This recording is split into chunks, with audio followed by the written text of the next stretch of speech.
Hello, everyone, and welcome again to another episode of I'll Call You Right Back podcast. First off, I would like to just say I think The Office is the greatest show of all time. I am probably through my 7th time watching, and I'm on the finale. And every single time I watch it, I just learn new things about it. I just notice new jokes, pick up on things that I did not pick up in the past 5 times of watching it. But I do love The Office. I just felt that I had to say that. Another show that me and my wife finally finished was a show called Manhunt. Manhunt is a show that was made by Discovery. I don't think there's any like real big names that I remember that were in there. I've never seen any of the actors or anything, but it's on Netflix. It's a mini series. I don't know, probably like 8-10 episodes, but it's about the Unabomber. And I was obviously that was before my time of even remembering shit, but it's a very interesting show just because I didn't know anything about the Unabomber and like kind of what all happened in that whole time period. So it was interesting to see that. It was like kind of watching the O.J. Simpson's trial show that was on Netflix. It's called like The People versus O.J. That was with Cuba Gooding Jr. But like back in the day, I was 3 or 4 or something whenever O.J. killed his fucking wife or girlfriend or whatever. And I didn't remember anything what happened. The only thing I could remember from that show, or not the TV show, but the only thing I could remember from that time period is seeing like the trial on TV. That's literally the only thing I remember. So I was recommended this show, Manhunt, and it was really, really good. So I think that you would like it. And weirdly enough, I've been noticing in the news that there's been a lot of like mail bombings going on. And the person who recommended me this show, my cousin John, I just texted him today because I saw that it was like the 5th mail bombing or whatever going on in Austin. And I don't know, it's starting to get pretty weird. I think they said that the FBI are saying that this is a linked, related in somehow. So that's pretty crazy. We'll see what happens with all that. But which brings me to my next point. Yeah, get on that real depressing topic and then switch to this upbeat topic. My guest this week is a professional magician / comedian / actor / personality / businessman. He just wears many hats. His name is Lee Terbosic, and he is born and raised in Pittsburgh. A few years ago, he did something pretty big called the Houdini 100. I'm not going to go into details on the intro, but check out the episode. He talks about a lot of cool things. I feel that a lot of regular people don't know anything about magicians or what goes on in the world of magic. So like it's a cool it's cool to hear about all this shit because it's super interesting, I feel, for everyone. He's definitely well versed on his craft. He knows a lot of history. He drops a lot of knowledge in this episode, and we get pretty in depth. He has done magic for a lot of cool people, and he definitely has had an interesting life so far, and it just seems to be getting more and more interesting. So without further ado, I present to you episode 11 of I'll Call You Right Back podcast with Lee Terbosic.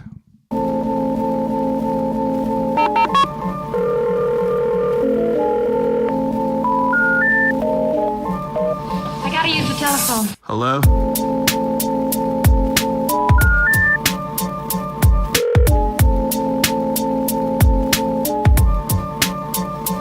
Telephone. I'll call you right back. I'll you right back. Telephone. I'll Call You Right Back podcast.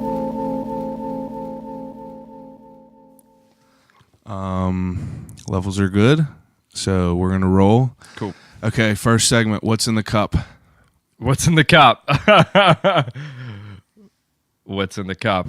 You mean what am I drinking on right now? Yes. I'm drinking a classic in the bottle. Glass Coca-Cola. bottle. Coca-Cola. This is high class. I know, I'll call you I right love back. it. Podcast is high class. You're like one of the first people to be introduced to this segment. I haven't done this on all the podcasts. Okay. I've done it on a couple, but I want to do this segment because I just feel that it's interesting. Like I ask everyone what their favorite drink is of choice. I go get it, and I don't know. I just kind of feel like it's a good way to open it. I dig it. And what I was saying to you is when you asked me this, I was confused at first because I thought you were asking what drink, like booze, and me being a non-drinker, I of course gravitated just to Coke. So Yeah. that's always been my go-to too. And I find myself in a given day, like I don't drink it regularly. I try to stay away from the stuff, but when I do, it's always I'll go for a Coke. Yeah. I mean, I could understand that. Whenever I did drink pop, so I haven't drank any colored pop for probably like maybe 3.5 years. All right. And I was just on ginger ale for like last few years. I've recently, since January 1st, I have not had any pop whatsoever. But whenever I was a pop drinker, I was 100% a Pepsi guy. Pepsi guy, okay. All day. I grew up with Pepsi in my house. A fountain Pepsi. Yeah. There's few things in life that top that besides a McDonald's fountain Coca-Cola. Oh yeah. Because that right there, who knows what they put in it? I know, But it's a little sprinkle of crack. yeah, it does not. It doesn't. It's that's the old stash that has the real cocaine in it I from know, back in the right? day. But introduce yourself if you can, please. My name is Lee Terbosic, magician, comedian, actor. I do a little bit of everything here in Pittsburgh. Yeah. So like, you. What would you say that your main is? You say you're more. You say you're just like. You have a little bit of everything. I do. I've dabbled in a little bit of everything over the years, but I'm a magician. I grew up when I was 10 years old, got into magic. Oh yeah. Yeah, that's when I discovered it, and I've been a magician Ever since.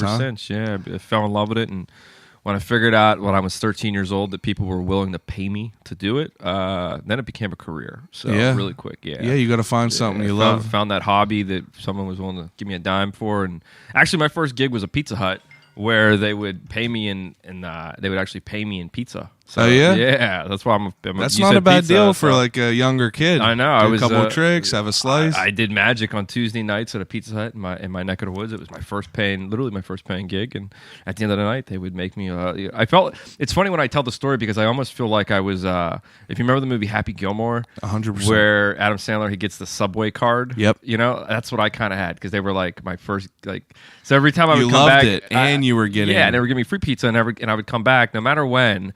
Anytime, any years later, I could always come back and I would always get hooked up with free pizza. It was the best. Yeah, I mean that's definitely a story in itself. Where did you grow up? I grew up in a little part of Pittsburgh called Lincoln Place. Lincoln Place. It's part of the city, and then I ended up moving to Baldwin when I was in my teenage years, and went to Baldwin High School, graduated 01, and then went on to Robert Morris University. So, oh yeah, yeah, graduated from RMU. That's what's up. So I kept it very Western Pennsylvania. Yeah, I mean you got to keep it in this neck of the woods. So back in the day, you said you grew up Lincoln Place, moved over to Baldwin. Now you said you were 10 years old. Yeah, whenever you first got into it. I was 10. Yeah. How was your first introduction into magic? So I had I saw a magician at a birthday party. Okay, and that's what really set it in motion for me. Was the just seeing it live aspect of magic, which I think in this day and age we live in such a world where we're constantly bombarded with media on our phones and on tablets and on screens. But magic is such an art where I think it takes away from it so much that seeing it live is the best part. It's personal. It's personal, yeah, and that was what it did for me was seeing it live, and I couldn't you grow up as a kid, you see movies, but you're taught it's all fantasy, and then you see something live, and you're completely blown away. Where the hell did this bird come from? How is this happening? Like, so I gravitated towards my, I went to my parents and I said, listen, I really want to figure out how is this guy doing this? Like, how do I learn this? Yeah. And then when I was told that I could go check out books from the library and that some of these secrets were in there, I was hooked. So that was literally the first time I really wanted to go to the library and check out books. So now, 10 years old for you. So how old are you right now? 35. So 35. So back then, there wasn't like Amazon wasn't a or the YouTube, internet, no. anything like that. So you had to I really go to the had a bunker down. bare bones. I was literally the kid that was like, when I got my magic books, I remember like I was the kid under the sheet with a flashlight, reading at night, trying to like read all these secrets, trying to get as much time as and flip the page, and just. But so that's how I was. I was super hooked early on, and I really gravitated. What I was going to say is I gravitated towards card tricks. I became because there's so many genres of magic, and that I could talk about. There's mentalism, and there's comedy magic, and there's illusion. Illusion's like what you think of, like when you think of like a David Copperfield, like the big extravagant, like the things. Crazy, like making a plane disappear, stuff like that. Then there's like comedy magic. There's where stand-up comedians, and that's where I kind of. Morphed into in my college years when I got into more of the comedy world and would play, I would tour around and do comedy clubs. But I was a magician doing magic tricks, but just adding my sense of humor into them. Yeah, a little bit. And so that's kind of like the ride I had early on, was gravitating in towards with the close-up magic and sleight of hand. And with playing cards, and then just kind of letting my career just kind of go where it went, blossom and see where it went. Yeah, that was really what it happened for me. So, from being back then, not having like the Amazon and the YouTubes and everything, how did you come across magic items, or not magic items? You know what I'm talking about? Yeah, I know. I the tricks of the trade. Well, back then, I remember reading in those books. One was just using your creativity. Like I was the type of guy, like I would find stuff and I would use little things to create little gimmicks and So I was a little engineer. I was a part engineer. But the other part of it is that I had this amazing magic shop that was in Pittsburgh. The Cuckoos Nest. The Cuckoos Nest. Oh, yeah, man, that was that. I spent a lot of my childhood money there purchasing. But I was purchasing like the books that weren't in the that weren't at the library. Yeah. Those books from the real shit. The real shit, yeah. And not so that watered down. And of course, you go into a magic shop, they have all these like trick decks of cards and these little boxes and these things and this, that.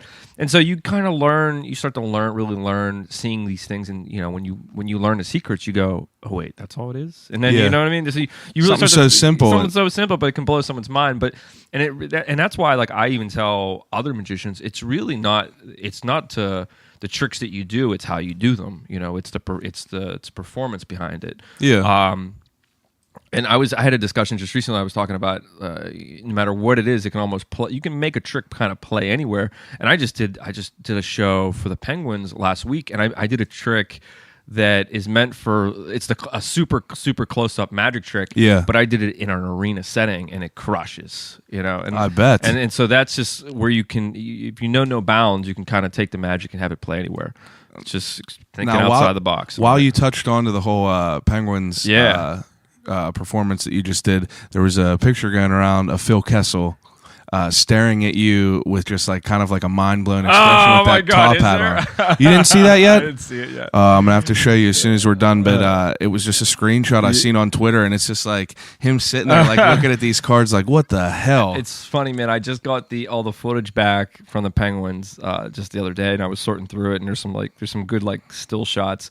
But there will be a video. I'm just chopping it up right now. There'll be a video that I'll probably pump out tomorrow or whenever. If you're listening to this, look for this video. It's pretty funny. It's a trick that I was talking about. It's a thing I did with I draw an X on my hand, and I did it for Kessel and Malkin on stage at the exact same time, and it destroyed. And it just blew their minds. Blew their brains. Yeah, it was so good. I mean, so obviously, like you're doing some crazy shit. Penguins, things like that. Mm-hmm. Now, you started off, your first show was in Pizza Hut, like you said. The Pizza Hut gig. Cuckoos Nest was your main spot to go to? They were, that was a big influence on me early on. I was a demonstrator there. I was one of the guys. You worked there? Yeah, I did. When I was, because I had been, my mom, she was like my biggest, like my manager at the time. Like she would drive me around to all my gigs. Yeah. And then finally, when I was 16 years old, I got my license. Yeah. That was a godsend for her because now I had a car and I could were drive able to around. do your own shit. And I had a gig that was paying me money that I could afford car insurance and so by that time the Cuckoos Nest was like my home. I was hanging out there every chance I got. And the people that were there were so nice and welcoming. They were great. Linda and Tom, who owned the Cuckoos Nest, and some of the other demonstrators there, we all became friends. The magic community is not a big, it's not a lot of us out there, so we all do know each other. And so they welcomed me in when I was 16 years old, and I was a demonstrator there for three years up until I was 19. That's awesome. So I sold a lot of magic tricks. I bet. But the perk is that when you weren't selling magic tricks to the public, You get to learn them. I got to learn everything in that entire place. Yeah, so. and I mean, like, and that's just like a kid in a candy It, shop. it was like when I was a kid sitting under the bed sheet with a flashlight, like reading. Yeah, but and you was, just have like this cinematic Oh, old, like, yeah. what you'd see in a movie. It Like, was you awesome, walk man. in and there's like all kinds of shit. had that you everything can at mess my around with. disposal.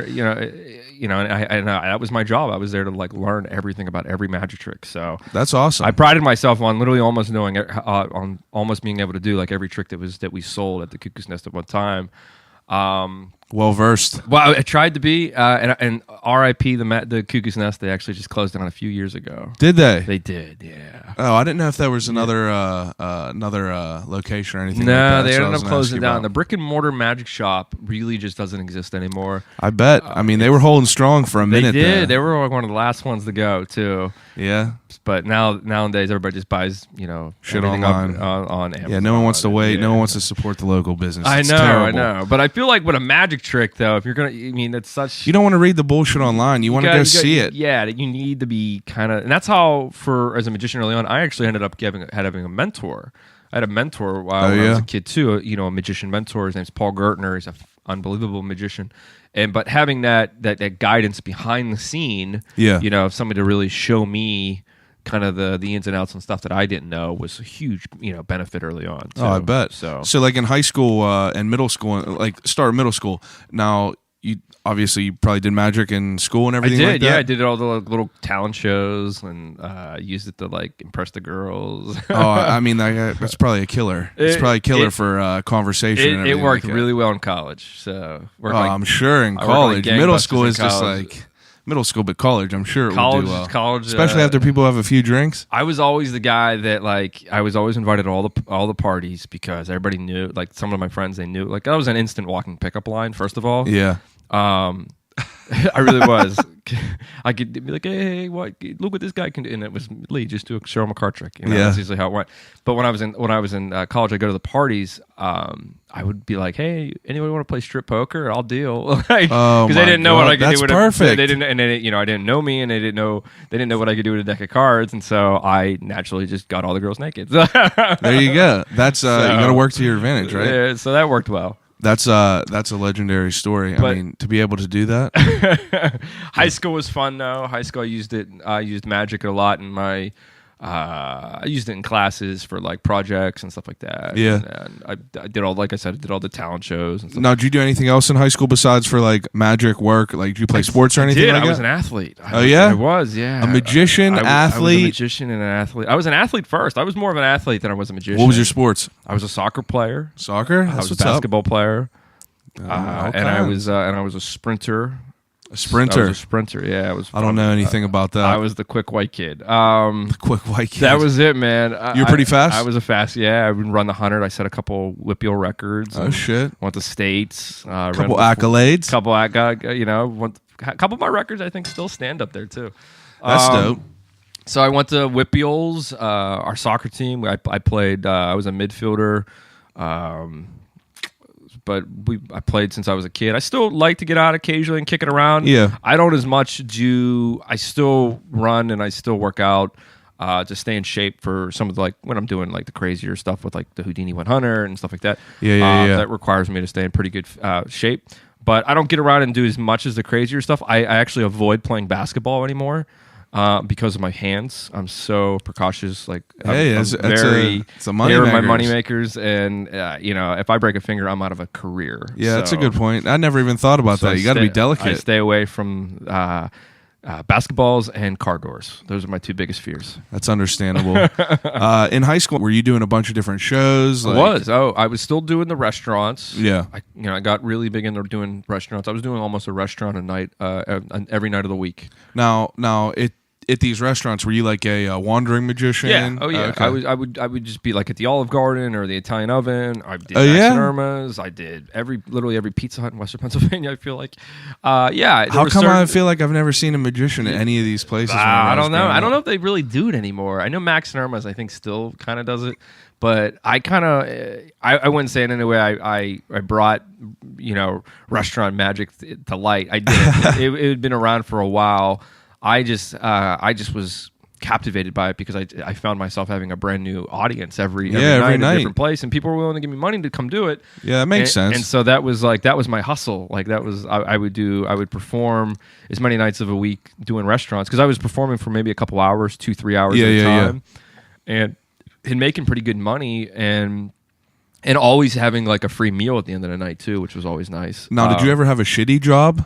Like everyone else in high school and shit, like I was a janitor, worked as a shitty job. I did a lot. I did a couple of shitty gigs. I've done definitely my share of shitty, like paid my dues type gigs. Like, yeah, I mean, when I was younger, I did like those birthday parties with the screaming kids. I can understand that. You're trapped could in be a room equivalent with for like sure. 34-year-olds and they're going nuts, and you're the entertainment. Like that's like. Now, is there a different level of magic that you perform if it's a kid audience compared to 100%? Yeah. The level of the magic that you're going to do for a kid compared to a teenager or an adult is gonna depend. And there's guys out there that specialize in performing for only kids. Yeah. And there are guys like me who did it, found out really quick that I hated it, and was like, you know what, I'm going to be only an adult performer, and I perform strictly. I would say 99% of the shows I do are all for adults. Well, that's what's up. Yeah. Now, what did you go to Robert Morris for? So that's when I got into college. Best piece of advice I ever got was when I was going to go to when I was just getting out of high school.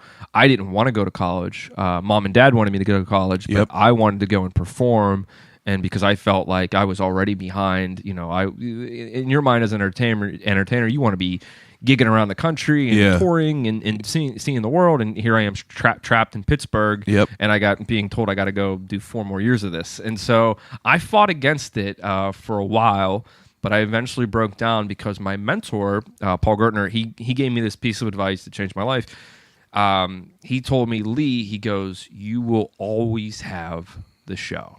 Because you always have the show. You'll always be a magician. You'll always be able to do magic and entertain and be on stage. He goes, but you have to understand that you are in something called show business. This is a business. And the minute that struck home with me, that this was an actual business, and he's the one that gave me the guidance to go, I think you should try to go and learn the business element of it. Because when I asked him, I said, well, what did you go to college for? And he actually told me, he goes, well, I screwed up. I went to school for art. Oh, because he was so much on the art side. I was an artist, and that's how I kind of felt. I was a magician artist, and as an entertainer. But then he really made me rethink about it. And because he's the one that said, if you understand the business element of it, you'll always have the show. Yeah, that's a good way to put it. So it was that kind of those words that pushed me to go to Robert Morris University, and I majored in marketing and business, and that's what I got my bachelor's in. Now, you're happy with your choice with that? I was very happy with my choice, because it paid off extremely so much in the end, because I was able to get out of school and already have a firm grasp on where I wanted to take my career. Yeah, that's a good point. Like I never would have thought about that. Like if you're making good money doing magic for years already, it's like you could have a well, yeah. When I was 18 years old, I was looking at it going, well, I'm already, in my mind, I was like, oh, I'm killing it. I'm doing. That's a short game, but you were looking for the long game. I was playing the long game. That's what's up. Looking at the long game. So I more or less buckled down for the next 4 years. Went to school. Got my degree, and then as soon as I was, and I can tell you stories about how I hustled my way through college too. Yeah, because I was like, if you hear the stories about how a girl strips her way through college, I magicianed my way through college. Did you? Oh, dude, I did card tricks and shows just to pay for my. Just random places around there. Anywhere, anybody that wanted to hire me. Like when I was in college, I would always tell my professors, like, hey, I might have to miss a few days because I was then getting booked for bigger events and. That's what's up. Were they understanding? They were, because they were seeing the things that they were teaching me in motion. Yeah, like I was like, hey, I'm a young entrepreneur. I'm trying to like make it in in the world of show business. That's what's up, though. So they were like, oh, this is really cool that you're marketing yourself. And I was like, well, that's why I'm here. So but it was a trade off. I had to give away little bit of my time, and to dedicate it to the school side of it, to take that serious. But I knew long gaming it, that it was going to benefit me more. Yeah, And when I got pay off out in of the end. college, I had to, the wherewithal to go get an agent and get a manager and and get all those things that you're supposed to have. And then that's what I did. And ever since then, I've been touring around the country since, just performing and making Killing it. making a living at it. Killing it. That was always the end goal, was to just be able to make a living at it, to live where I wanted to live, have the type of life that I wanted to have, but at the end of the day, be making my income off of my That's talent. it. That's it. You want to pay your bills That's off doing what you love. Doing what you love. That's it. That was the dream. Now, I mean, you played sports and everything in school coming up, like you said. Now, would you say that Magic had any negative on you, like as far as like cool points or anything like that growing up in school? I tried. And it's funny because I was an athlete, but I was so proud of being a magician that like if people knocked it, I was the one to be like, literally like, motherfuck you. Like if you gave me shit, like you're just like, it's all right, you'll see. Yeah, I was like, you'll see what's up. Yeah, or or I would go and perform for the girls and have all the girls like, ooh, I'd be like, see, this is why you don't clown this shit. Now, your parents had no magic background at all? No, none whatsoever. No, not even in the entertainment field. Nothing. Nothing. Nothing. No, my dad was an engineer for the state, and my mom was kind of like a stay-at-home mom and kind of a jack of all trades type. So early on, even like you were making it happen early on, it was probably a little bit easier for her to like accept the entrepreneurial. It did, yeah. side. Because I think early on, when your parents see you want to be a magician, when you say, "Hey, I want to be a magician," for the rest of my life, they're kind of like, well, we were aiming for that doctor, what I mean? That lawyer, like, or whatever. It was always and school. so I'm sure that scared the hell out of them. Yeah. But I feel like them knowing that I took everything so seriously, and I wasn't just gonna do it just to do it. I had a backup plan. Like I went and made sure that my ducks were in a row. So, and I think that they grew with me as because they were my first audience. Yeah. So that's what I was gonna ask. Yeah, next. they were my first. And my sister. You forced them into becoming fans of magic. They became fans actually really quick. They did. I would, when I was a kid, even I'd go to like magic conventions around the country. Oh yeah. Yeah, those exist. So those were a thing. But my parents were that they would drive me to them, or I would go to these. They were like obligated to go. It's they like were the kind parents of in the back of the concert that took their kids. Exactly, but their kid was up there performing magic tricks and and bettering themselves and becoming a. That's awesome though. So it worked out, yeah. But they were big, and they still do to this day. When something's magic's on television, they'll shoot it over like, "Hey, have you seen this?" Yeah. So they love being fooled, even though they know like how 90% of the stuff's done. Oh, now. I bet. I mean, like working with the professional. That's what's up though. I mean, it's different for a kid to be able to find out what he wants to do at a young age and like make it happen. You set up a good base for yourself, obviously. Then like going to school, that's definitely the right move in the long game and like learning the business end. Yeah, that long gave me that information, and that was really would help me, treat it as a business and see it as a career. That's why I call it a mentor. Yeah, because at the time I didn't. I just was like, oh, I'll just do this for a while. But, But no, I was getting groomed in a way, I felt. So after graduating from Robert Morris, like what was the next move? I toured colleges, actually. That was kind of my thing. I went into that market. All these entertainers, it's a hodgepodge in the college market. I don't know if you're familiar with the NACAs or the APCAs. No. It's a whole industry. Any of the entertainers that you see come to any of the college campuses, they're all 90% of it goes to these organizations called APCA and NACA. Oh, really? And yeah, they're booking conferences. What it is, you go and you showcase. You'll go up on stage in front of a couple thousand students, and you perform. You're showcasing for everybody. And then when you get off off stage, there's people waiting there with forms that want to bring you to your school. And that's kind of how it works. That's what's up. But it's super competitive. And it's really, really big. So I did that for a very, very long time, bouncing in and out of the college market. Is there a competitive magician market in college? Very much. There's a lot of guys out there. Oh yeah? Oh yeah. There's quite a few. I mean, I guess flooded. Like for people who are not in the know. In the know. Yeah, of it. I would say I'll just read this. Like, I'll just put it this way: in the last probably 15 years or so, I would say the entertainer of the year in the college market, out of those 15 years, I would say 12 of them have been a magician. Holy shit. So even out of like, and that's like with comedians, everything. Music, magic seems to always win. And I've won some of the awards, but of my other buddies that were in into that, and they're still in it. I wouldn't say I'm more. I wouldn't say I'm in the college market as much anymore. I still do a handful. Throughout a year, past campuses that I can, Penn States that are close that want to rebook me. Yeah, not too far. But some guys make their complete livings off it. That's all they do. They'll do a couple hundred performances at colleges around the year, but but they have to go to these booking conferences on the regular. To always, because if you think about it, man, your audience changes every 4 years. That's a good way. So the 90% of the time, the booking person changes as well. That's a good way to look at it. It's usually handled by the student activities board. Yeah, I mean, that's shit that like I would never think of. Like, yeah, right. I mean, people never think of that. Exactly, but that's the business element behind where the business element. That's the business side of where all these performers that come to your school, how it all gets there. They just don't show up one day and they're here. The student activities board. They went to this conference in Youngstown, Ohio, on a Wednesday in December, and they saw 30 of the best acts in the country. And they picked like the 3 that they're going to bring to your, because campuses have these budgets they got to use built in, and so that's kind of how the money aspect of it works. But it's a whole industry, just like there's another complete industry where guys go and perform on cruise ships. That's something completely different. And there's cruise ship markets where you can go and you can perform for just buyers that will just that literally we're just there to just think of whether or not they could bring you on their ship. So that's another market. Jeez, I perform a lot in I perform in mostly the corporate market. Yeah. So I perform for a lot of companies, and then I also have my I'm kind of in a weird world where I do my own thing a lot with my own pet projects.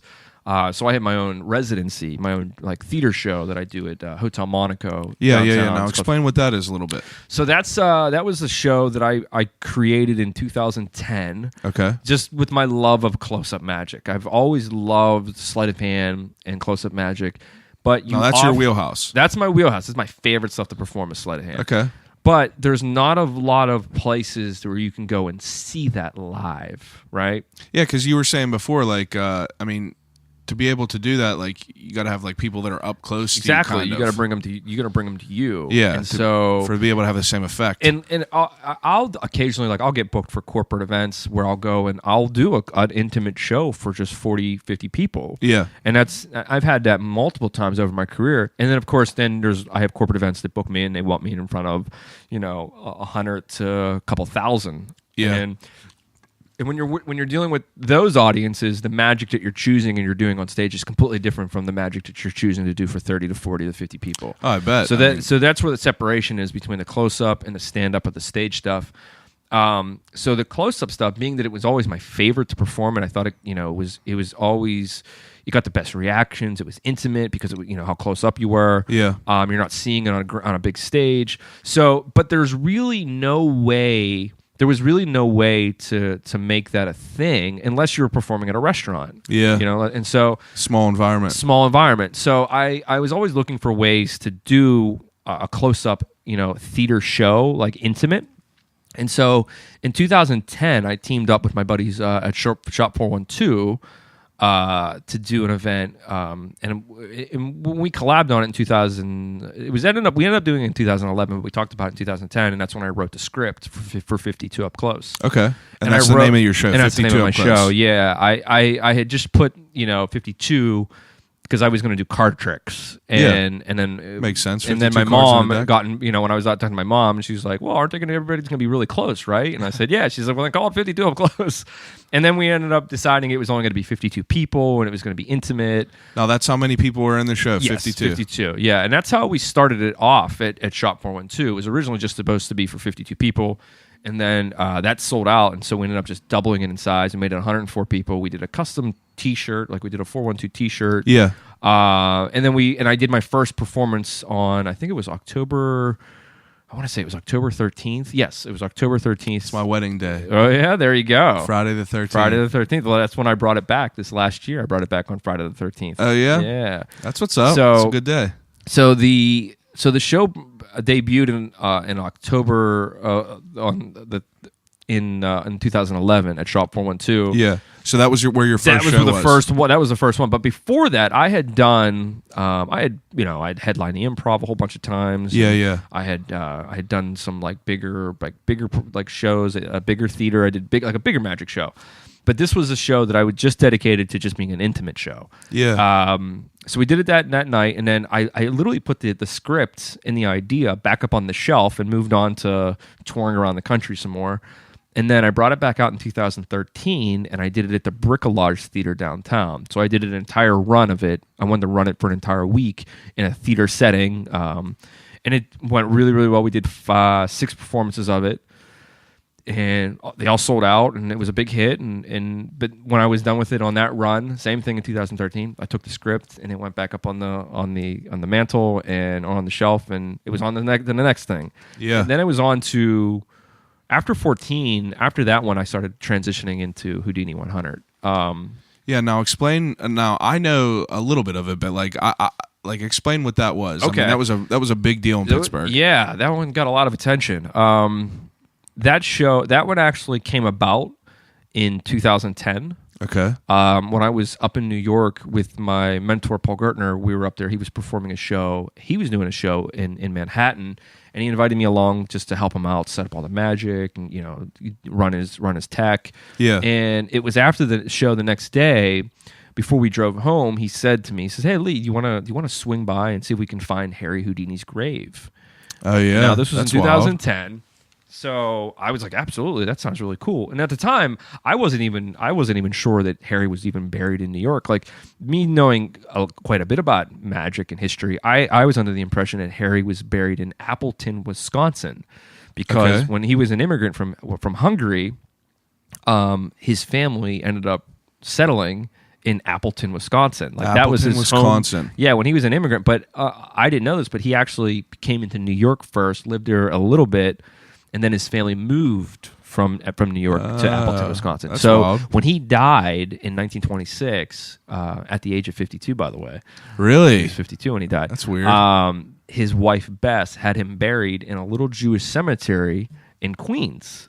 And so he's saying, "Hey, let's go find his grave." I'm going, "Holy crap, I didn't even really, we can go find Harry Houdini." And so the next day we went to this little Jewish cemetery in Queens, and we found Harry's grave. Pretty wild experience. It's really amazing. Yeah, it's really big. It's got a giant headpiece on it. It's got some really cool elements to it. That's awesome. It's got multiple burial places for his family members. So it's very big. It's maintained by the IBM, International Brotherhood of Magicians, and the Society of American Magicians. We're 2 organizations that of all of us magicians, and they have a fund that helps take care of his gravesite. But fast forward, that day we hung out, we talked magic and Harry Houdini. It was really awesome. And then when we got home, came back to Pittsburgh that night, and as a gift, Paul gave me a book. Oh yeah. And he gave me this book called the Tashin Magic Book. Now it's a giant coffee table looking book. Yeah. Weighs about 20 pounds. But that night when I was opening that book, that he gave me as a gift, I was stumbling through these pages, and I came across this gigantic image that was on both pages. It was a black and white photo, and it's Harry Houdini hanging upside down doing the straitjacket escape. And as I'm looking at this photo, I could not believe what I was looking at. As I started to stare at this photo, I saw on the back of it, on the building that he's literally hanging off of, it says the Pittsburgh Post. No way. And so the same thing came out of my mouth. I was saying, no way, is this really a photo of Pittsburgh? And so was it known that he was? Well, not really. I mean, he did it. I had no idea. He did it in 1916 on November 6th. Now that was the date. It was dated and signed by the photographer in the right-hand corner. So it says, photo by Gennaro, Sun staff photographer, November 6th, 1916. That's crazy. I then get on the phone, and I call Rick Seaback, good buddy. I say, "Rick, dude, am I really looking at a photo of Harry Houdini performing a straitjacket escape in downtown Pittsburgh? And Rick, not even missing a beat, he knew everything about it. Oh yeah, I bet he was very, he being that it was Harry Houdini and that was a very famous person. He knew everything there was to know about that. He's like, oh yeah, that happened. It was down on Grant Street and Liberty Avenue, and of course that's where it was. So when I was able to get everything confirmed that at the exact same location, he did it right off of Liberty Avenue. Liberty and Wood Street. So it was Liberty Avenue and right where Wood Street, where they intersect. And that was where the building was. That building's still there today. And so that was in 2010 when I saw that. Now, mind you, I was already working on my first performance of 52 Up Close with Shop 412. I already had a lot going on. But in the back of my mind, I went, how cool would it be that within like 6 years from now, 5 years from now, if I could make that exact same thing, that exact photo, if I could replicate that exact same photo to a T and do the straitjacket, because I had already been doing the straitjacket escape in my act. Oh, you have been? I have been. I've been doing it in my act since I was 16. Oh, really? I got my first straitjacket when I was 16. Jeez. Yeah, so that's crazy. I know, yeah. They'll sell you anything in California. They'll sell you anything Literally, in California. Man. That's how I got. There was a company in California, and I Is it illegal to buy it somewhere else? You can buy them on the internet all around. There's a few manufacturers of them anymore. There's not many anymore. But, yeah, I bet. But back then, the one that made all the authentic ones for movies and for actually for use. No, they don't. They're not used anymore. But like I said, you can still pick them up. And it was a company in California. My mom, I gave my mom my money, and she ordered for me, got delivered. And and how it literally went is my mom, she put me in a straitjacket, and I rolled around our living room floor for an hour until I got out of it. And then I did it again. And then I did it again. And I got faster and faster and faster. And eventually the straitjacket escape made its way into my stage act. Like I would always close with it. But I was doing it as a comedy piece. It was a comedy performance, like getting me in the straitjacket. And like I have a lot of lines and some bits that I do. And then I would escape the straitjacket to a piece of music. And it always crushed. It always was a good closer. So when I saw that photo in 2010, knowing that I had done the straitjacket in my act, I had then thought to myself, how cool would it be to do it upside down? But no, I know nothing about doing it upside down at that time. I know I'm not, no experience, So over the next couple years, I'd always thought that I could recreate that, bring that idea to life, make that be a performance. And so it was around 2000 and I would say like 14 is when, or 13 was when I committed to it. When I was like, okay, I'm going to do this in 16. I'm going to make this happen. I have a little over 3 years to like bring this idea together. And the first one was, well, how do I escape from a straitjacket upside down? So I started doing my homework on that. Talking to other magicians that have done it, not to that scale, but just doing it, knowing how to do it upside down. I talked to a guy that, did it in a water torture cell. So I was starting to get my foundation. So nonchalant. Talk to a guy that did it in a water torture cell. That's the kind of weird people we know. I know. It's crazy. But I started to get my base on for what it was and doing my homework on it. And over the course of the next 3 years, I, moved a lot of mountains and shoveled a lot of shit to figure it out. I bet it probably cutting was through some red tape but once the city got involved and they were like, because Mayor Peduto, who loved the idea, when I told him, hey, I want to get a crane and I want to string myself up and I want to do this crazy stunts, but I want to do it on 100 years to the minute and at the exact same location that Harry did it in Pittsburgh, they were like, oh, this is super cool. So they were all on board, and then it was just the work that went into bringing it to fruition and pulling it off for that day. Yeah. But the one thing I can go on record and tell you, I did not have any, when I did it that day, that was my only run through. Oh, really? We didn't have a run through. Now explain exactly like what you did. Like how high were you up? You were up. So I was 100 feet up, by my feet. Jesus. I was hanging there. Yeah. So one of the dangerous things about it is being inverted, is being upside down, because your body with the blood flow that's gonna get dicey. So what I had to do was I was gonna get dicey, hanging 100 foot above. You can get screwed up that way. Chris Angel actually just fucked it up recently. I want to ask you about him later. Yeah. So. Okay. So I had to literally condition my body to being inverted for a long period of time. So I was in an inversion table. So I had an inversion table put in my house. And for anyone that doesn't know what that is, it's a table you put your feet in there and you can roll backwards. Yeah, you roll and backwards. It just hangs upside and you down. hang it. So I was a bat like in my house. Yeah. Like for about 6 months. Every couple of days I would get in it and I would go upside down and I would, answer emails and be on phone calls. Kind of get used to it. Yeah, you get used to it. And I was more or less what I was doing is I was building up my time. So the first time I did it, like I was upside down and I was upside down for 30 seconds and I was already starting to get a headache. Yeah. And so then I was like, oh shit, this is going to be way harder than I thought. And so, then the next couple days later, I added like 10 more seconds, 15 more seconds. Well, over the next 6 months, I got my time to over 20 minutes. So I could be 20 minutes. I could be upside down at one time for 20 minutes, no problem. Jesus. I was just able to condition myself. But whenever we were putting it all together in doing it in downtown, it was the promotion. There was a lot of promotion that went into it. A lot of marketing. You seemed like you had like a lot of like. It seems like the city, regardless, shows you a lot of love. They were great. They really, really embraced it, the idea, and they came out. And the one thing I was so nervous of was that it's funny when I speak about it today is I wasn't nervous about performing it. Yeah. I wasn't nervous that I was going to get hurt because I trusted on my safety team and all the professionals that I have around me. The one thing I was nervous of was that the weather was going to suck. Man, that's a good point. So, because it was November 6th. Yeah, because what if it would have rained? Well, that was the other thing. What if it would have rained? I would have been screwed. What if it was like windy? Yeah. Like, would have deterred a lot of people. Oh, shit, I didn't even think about the wind. Yeah, with the windy would have deterred. I mean, it would have just deterred a lot of people from coming down and witnessing like the moment. Yeah, for sure.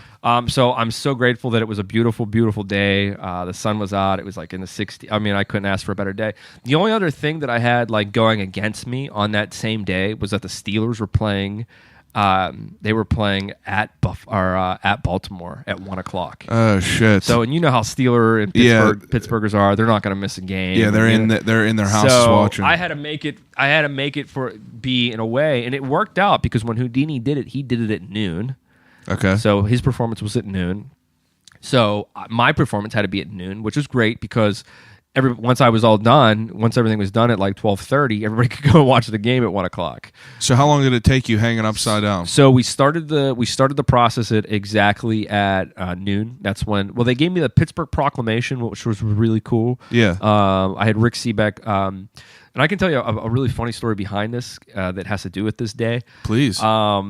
So I had Rick Seebeck, we had Rocky Blyer, Franco Harris, and then my other buddy Tom Savini.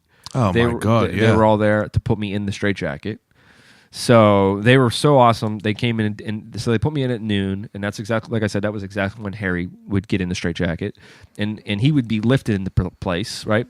Same thing. I got attached to the crane hook from my feet, and they lifted me 100. Here's the thing. As they were lifting me up, we made sure that this was all done in pre-production, that the crane operator would stop me about 25, 30 feet up at this exact spot. Yeah. Because I had a photographer across the street at the exact same angle as that original photographer from 1916, and we took a photo that matched up the photo from 1916. That's how far in depth I went on this. Man, it turned out awesome. Turned out awesome, yeah. Wow. We had them, and I had the print created into 100 prints that are that I've given a couple away to like Franco and a couple of people that were a part of the whole ordeal. Yeah. And then I sell them on my website and they're available. I've had a couple. We sell them after the shows. I'm gonna have to buy one. You have to get one. But there's that. That was one aspect of it. There was the so then they took me up the remaining like 70 some feet, and then I was officially in place. So, but I had thought out like I'd done all the pre-roll on it. Like I'd filmed a whole bunch of stuff behind before it to run during the performance. I had a custom track made. I had what else, man? I made sure that I had a terrible towel in my back pocket so that when I got out, I had that terrible towel ready to go. Yeah, that's a good move. That was a good move. That wins everyone over. Just love that. But one of the things that was the football game. There was that little aspect that I wasn't sure of. Yeah. But when everything was said and done, it all went the exact way it was supposed to.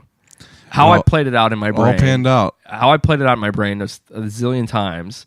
It went exactly the way. I wasn't nervous. but the next day was a Monday, and then the day after that was Tuesday, but that Tuesday was election day. If you remember. yeah, that was the day Trump became president. My God. And right after the event, we were getting calls from it because it streamed all over the world. Yeah, and it got picked up by it got flooded. We more or less cell service crashed on it. We had so many thousands of people. Oh, really? So it was a pretty you had a real good. We made a dent. Yeah, we made a dent in the internet that day. Yeah, I remember whenever that was going on, that it was a big deal. Yeah, and dude, it was crazy. It's like afterward, my publicist, she was like, "Listen," she's like, "We got Good Morning America, the Today Show. They all want to do bios on. They all want to bring you up to New York and have you on the show Monday and Tuesday." And she goes, "Cross your fingers." Because it all hinges on whether or not Trump tweets anything stupid in the next, Oh my God! So many, and sure enough, he tweeted something ridiculous, and so everything fell apart. So then they canned all the feel good speech about piece about the magician from Pittsburgh. So it got a lot of publicity around the world, but it being that it was so close to the election, that kind of messed it up a little bit. But I mean, regardless, looking back on it, it was one of those things that I was so happy that I worked on over the years and put it together and pulled it off. Yeah, you made it happen. Something so. That's some epic shit. It was 100 fun. years. Man. And I hope, and I've said this, I hope in 100 years from now, 99 now, I hope a Pittsburgh magician replicates mine. That would be. that would be epic. I hope that we're still. I hope technology. I hope I'm there because I would be 135. But I hope I'm there to either witness it or put him in the straitjacket because that would be really cool. Whoever that guy happens to be. So whoever is futurely listening to this, if you're a future magician, I hope on November 6th, 2116, that you perform it. Yeah, you got to get in contact with Lee. Get in contact with his publicist. Yeah, get in contact with whoever's running my death. Man, that's some epic stuff, though. That's wild that you were able. It's a good feeling, I'm sure, to be able to have an idea, manifest it, and execute it correctly. And have a wonderful turnaround with a terrible towel and not die in the process. Yeah, I bet. You weren't scared of that at all, honestly. No, I really wasn't. I wasn't and that came back to me just having 100% confidence in my safety team that I had around me. Now I've jumped out of airplanes and I've done some quote unquote wild shit, but when you're putting your life in someone else's hands, and I'm doing some also, which would have been really sucked is. Doing that, I wanted to be remembered for something positive, not for something that I screwed up. Or, I would have gone unconscious and hung there. Yeah. And I was, remember when the magician just fainted 100 feet up? So that would be the bad part. That would have been bad. That would have been a fail.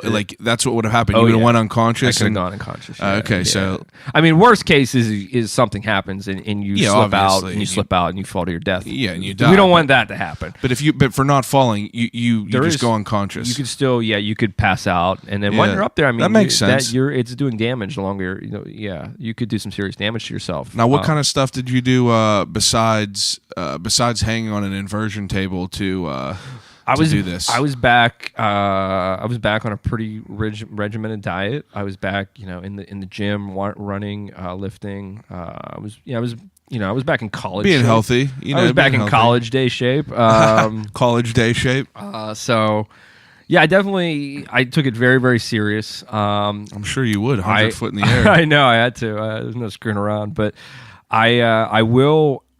I've said on record that I'm going to only do the stunt 3 times in my entire career. Okay. So I've knocked out number 1. I'm going to do it again in a couple years. Couple years? Yeah. And I already know where, and I already know with who, but I can't tell you.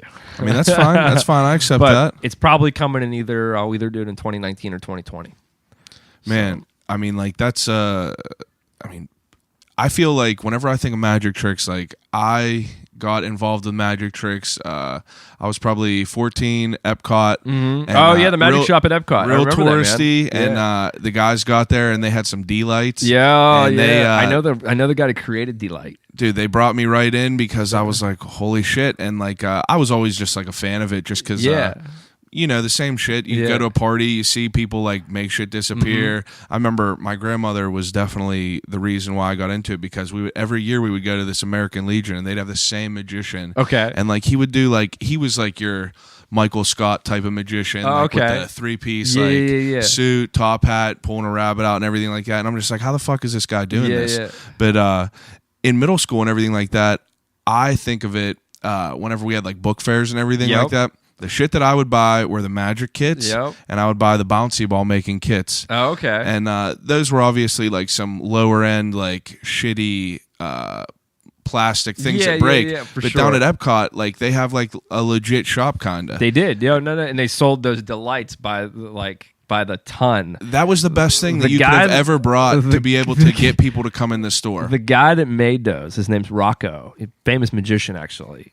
That dude made a killing in those delights. Yeah. They were everywhere. I mean, like I bought them just because it was just, I feel like you could buy any type of trick, but like for you to be able to perform it correctly is like the real is the real selling knowing point. The secret and doing it are two different things. So the guy got me hooked immediately because like he was doing all these magic tricks for me, and I was like, obviously being a young kid, I was like, oh, how do you do it? Like, how's this happen? He was like, oh, $60 and I'll tell you how it happens. So I would buy one trick, scotch and soda, take me in the back secret room, teach me how to do all this stuff. And like the whole atmosphere of it, of like I always loved like I like wearing like a bow tie and like a suit and everything like that, and that's like the same thing that those guys were wearing. So like I always like the whole time we were at Disney World, it's like we would go to the park, and every night I would just go down there and just hang out with these dudes and spend all my money on all this shit.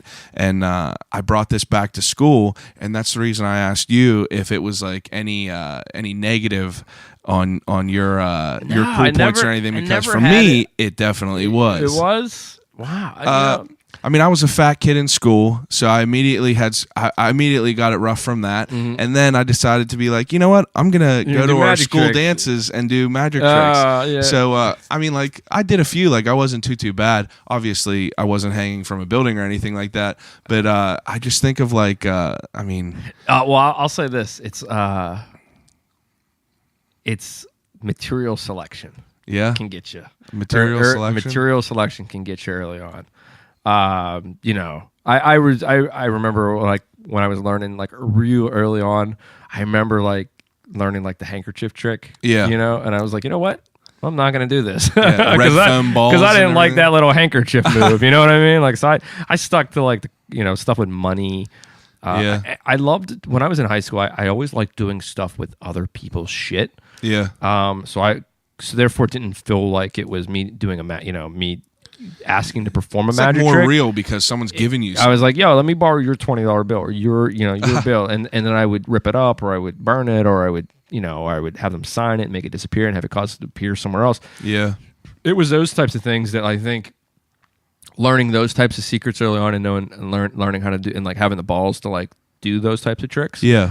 I think I was able to show students really quick that they weren't watching, like they were seeing almost like, you know what they were seeing? They were seeing like the beginning of what David Blaine magic was. Yeah. You know like what I mean? Back whenever the videos first came out. And because at the time, that's whenever he was just getting on the scene. And I knew who David was. Yeah. And I remember like him blowing away people's minds with like quarter through cigarette. Biting the quarter. And so it's like, I had all this shit. Like, I was like, I'll just start, And honestly, like seeing all that, like I saw that, and that's how I kind of got into, like, you saw them videos and you're like, oh, this dude's biting a coin. So you go down there and you're like, hey, can you teach me how to do this? Yeah. And they like, I got all that stuff too. I just wasn't, the difference was I would buy it and it's just like I didn't put in the work to be able to perfect it. See, I had already put in all the work. Yeah. So I could buy those tricks. Yeah. And I could do it in ways where I would borrow your coin. Yeah. And I would do it with your coin, and I could even hand it back to you. And like, so I had all the sleight of hand. Yeah. I had those types of. That was so sick. All the card flourishing. I was flourishing. I was doing flourish. I was learning card flourishing from the guys that created it, that are like, they're friends of mine. They're the Dan and Dave Buck. The Buck twins. They're famous. They own a company called Art of Play, which I'm sure if you've been marketed to by them. the Buck twins. They have an entire like these. I mean, I'm sure these guys are all guys I actually came up with, and now I'm seeing them like crushing it in their world. Yeah, and like even magicians that like I remember like being at like the Magic Castle with, and like I'm now seeing him on television, and like it's so cool to like see my friends. Oh, I'm sure it is. That like I remember when I was like from 10 on up, like all these magicians that I had gotten to know from all around the world, and just like seeing us all go in our own little avenues, make some shit happen. And I'm over here going, hey. Because in a way, I chose to scale back of being all over the country and constantly traveling because I wanted to be able to do my own hometown show. Yeah. The 52 Up Close show that I'm doing now at the hotel, in a way, is the thing I've been working on since I started this whole business, since I got into magic, when I found out real quick how, I loved going out around on the road, but it wore like, in a way I was like, this isn't for me. I don't like being on the road 24/7. I'm sure it gets old. Like how some bands do it. Like I don't like, I did months on and then a month off and then a month on and a month. And then it's just like, it wasn't the person I was. I hated missing. Like people see all the glorified exactly. You don't things understand like that. it. It's not. The guy that was on my first episode is in a big metal band like Moths to Flames. Not sure if you're familiar with them or not, but I asked him, and it's like me and him and my friends would travel to these shows, Warped Tour, concert, to go see this band like Moths to Flames. And fast forward 5 or 6 years later, and the dude is killing it on stage with them. He's in the band now. So like, I talked to him my first episode, and I was like, I mean, like, what's it feel like? And he's like, it's awesome. Don't get me wrong. Like, but everyone only sees like the finished product. You see the highlight reel. Like, people don't see a group of guys driving in a van for 10 hours, farting, and just having to just deal with it. So like, people don't get to see all the blood, sweat, and tears that go into all this shit. And don't get me wrong. Every once in a while, you get that rare case where you get a client that's like, "Hey, I'll just fly you on my private jet," and you're like, "Whoa, okay." Jesus. So, I have to ask you 2 questions. First one is, I mean, I have to ask you, if you fucked up like on stage? Yes. Oh yeah. Now, how does someone recover from that?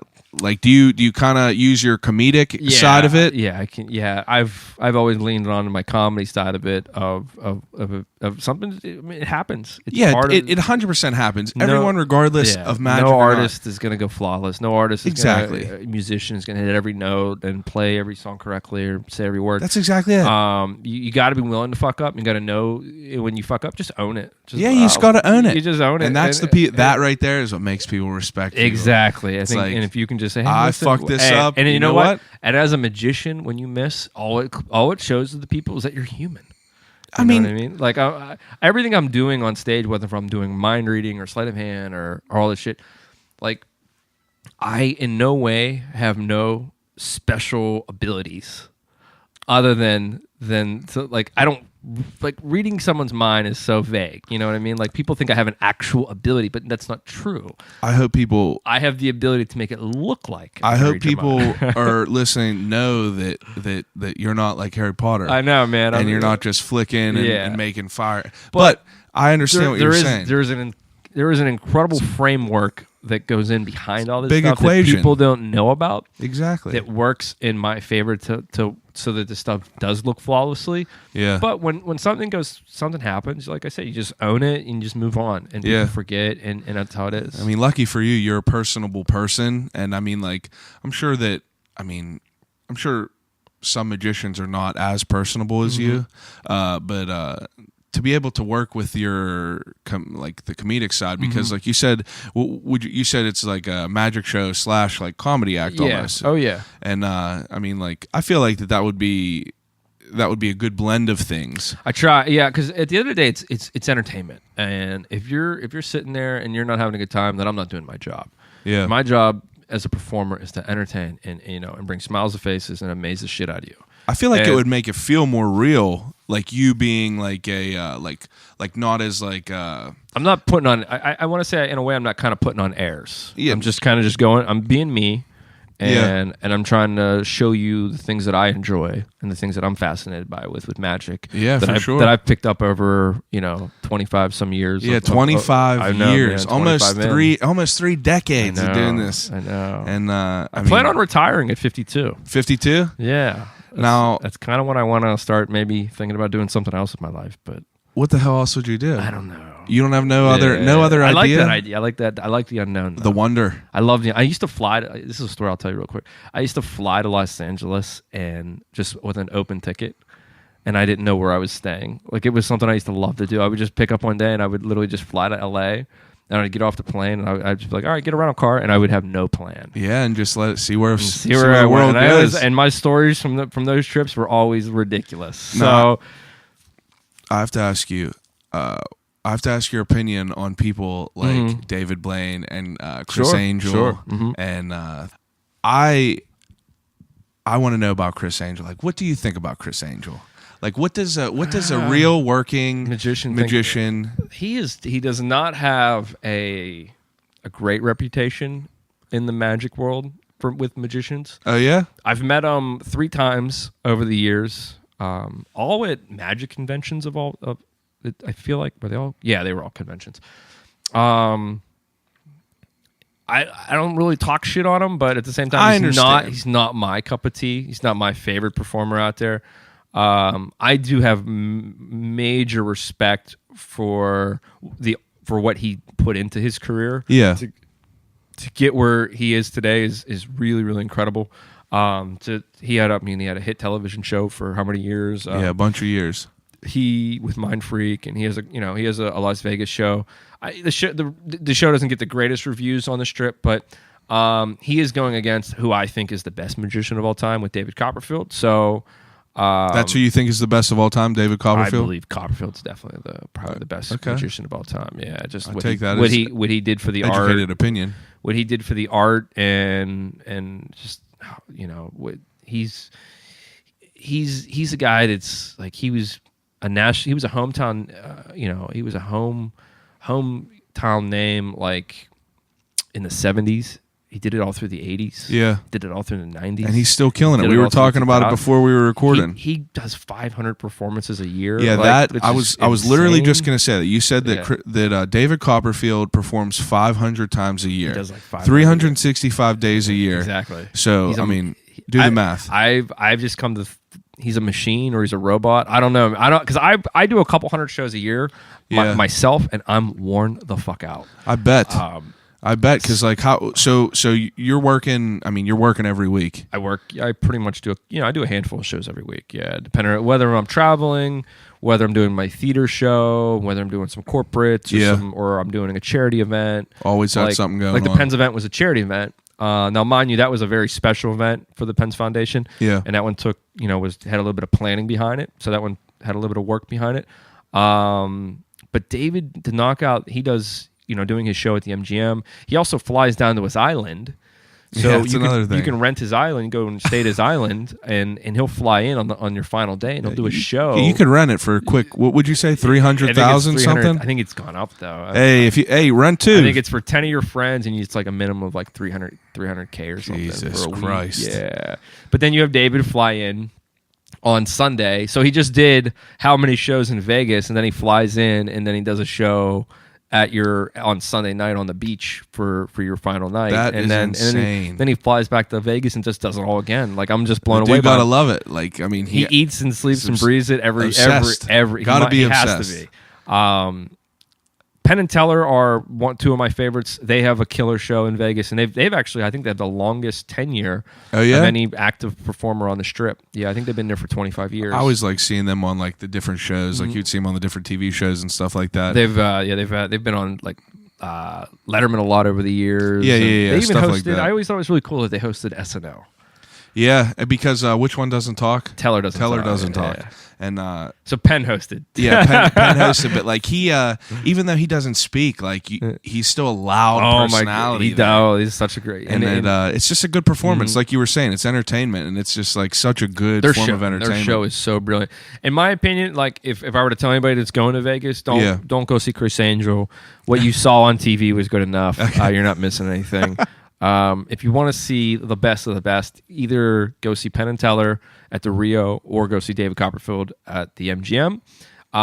Or if you want to go see the best comedy magician on the planet, his name's Matt King, and he performs at the Harrah's. Okay. Now he's actually had a big influence on me because when I had read that Matt King was making, I think he had a $5 million deal. Holy shit! And he was doing his show every day at noon. He was doing a show at noon.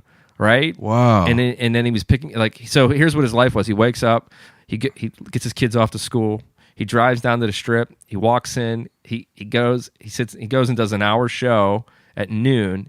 He gets off stage, gets in his car and goes picks his kids up from school, and then he has the rest of the day to himself. And he makes he was making a $5 million a year deal, and I'm going, that's genius. That's genius. That's the goals right there. That's the goal right there. And so at all time, I've always been thinking on my career is how do I go from performing around the country to just having my own residency in Pittsburgh. Yeah. So that's where with 52, I kind of wanted to flip the script. I wanted to take magic in that close-up format and give it a home here in Pittsburgh. And now, what made you choose Hotel Monaco? So when they came in 3 years ago, I had taken notice to the hotels that were popping up in Pittsburgh. The Ace Hotel, Hotel Monaco, the Fairmont was like really, really, glammed up.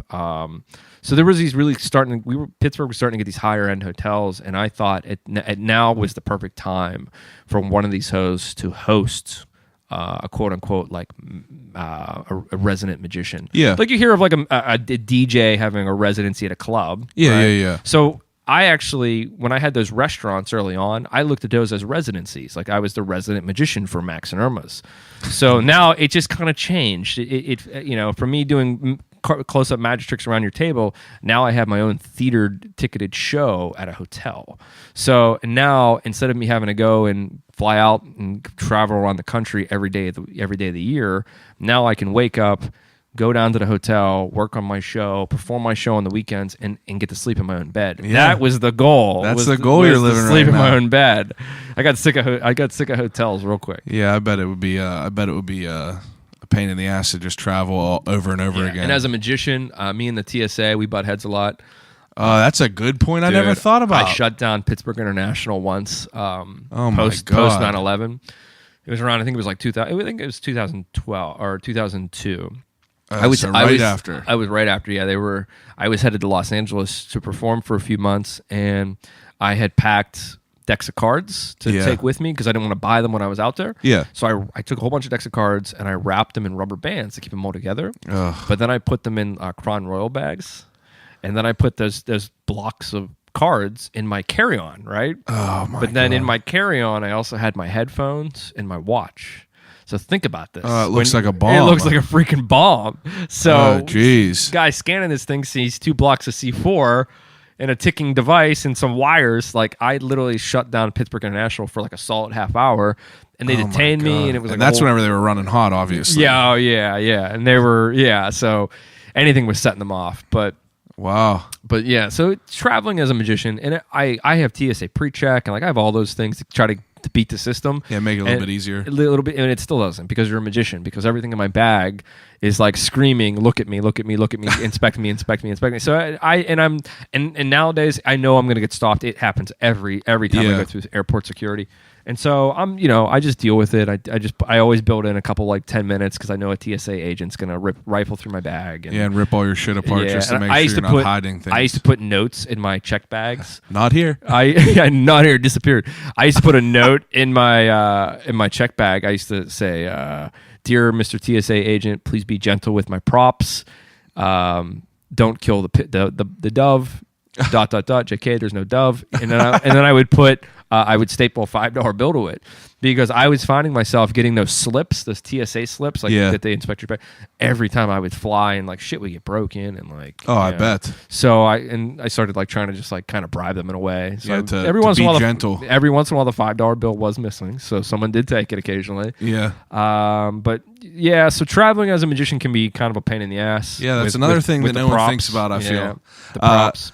Another important question that I wanted to ask that I was curious about.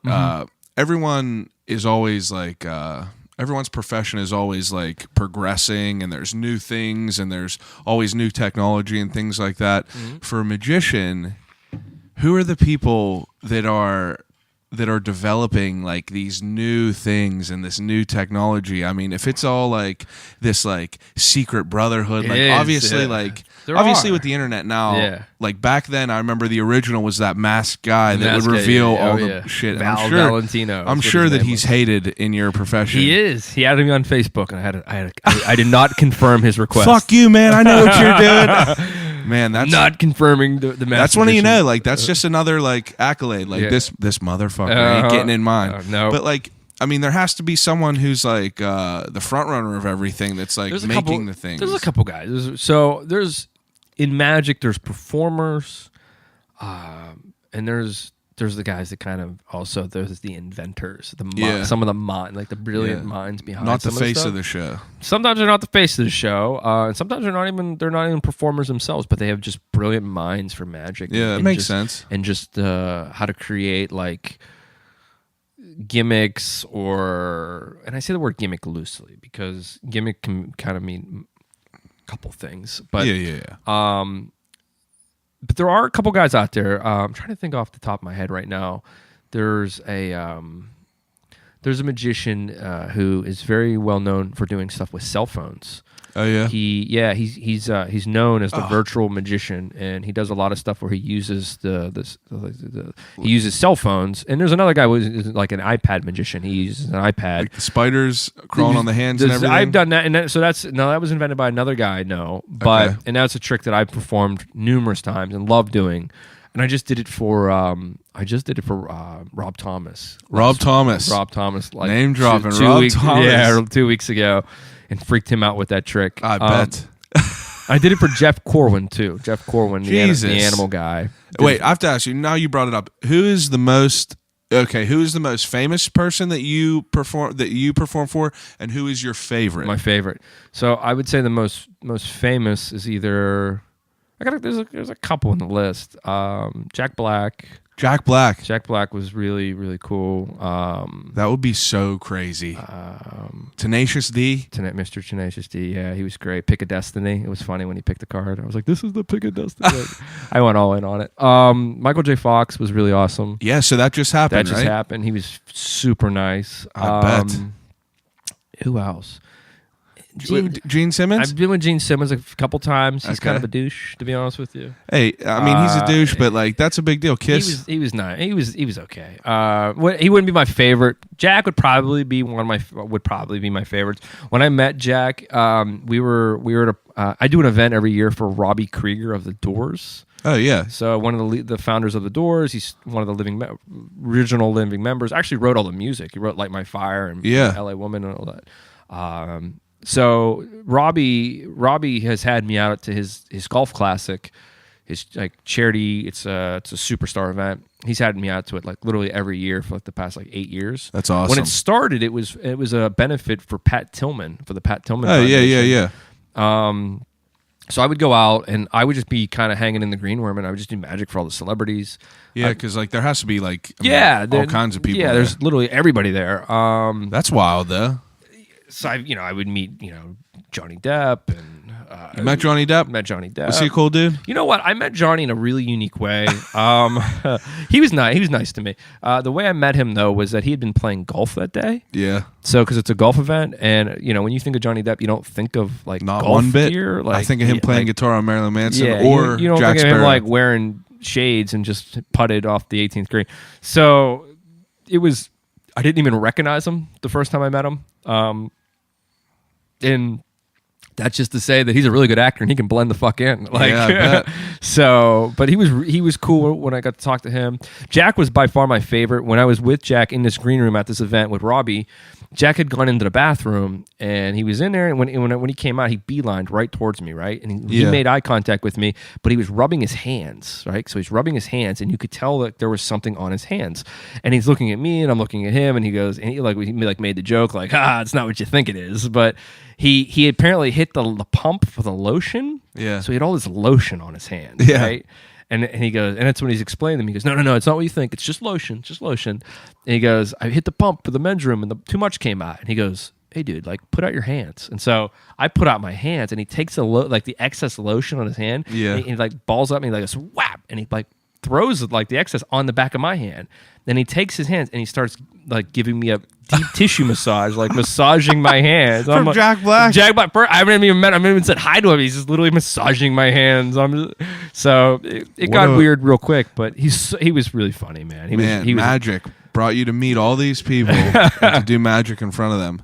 Speaking of these famous people, you told me a story before we started recording that I have to have you tell again, because like obviously my logo is the Zach Morris. Oh yeah. Brick cell phone. The brick cell phone. Yeah, I saw that and I loved it because quite a few years ago I did a show in Santa Monica for this organization, and they told me like, hey, we're gonna have the actor that played Zach Morris, Mark Paul Gosslinger. And he goes, he's going to be one of the speakers at the event, and we'd love you if you could do a magic trick with him on stage. And I went, hey, is it cool if can I touch on the whole Saved by the Bell thing? And they're like, yeah, absolutely.